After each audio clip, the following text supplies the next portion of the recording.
Were you surprised by the announcement?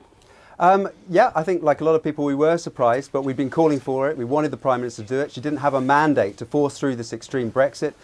She needed to get the consent of the British people for what she's doing, because this is not on the ballot paper, what she's pushing forward. On the basis of the polls, though, with Labour so far behind, if the polls are to be believed, it would then actually give and improve Theresa May's position to go ahead with the Brexit that she wants rather than the opposition parties.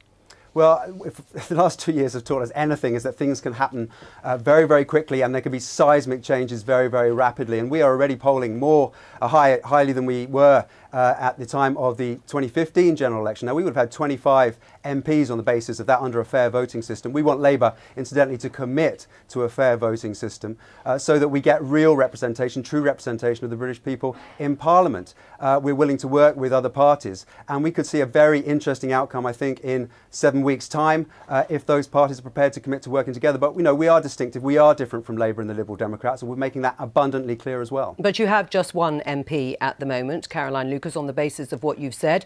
She will vote in favour, of course, of that Fixed Term Parliaments Act going so that there can be an early election. What more impact can you have?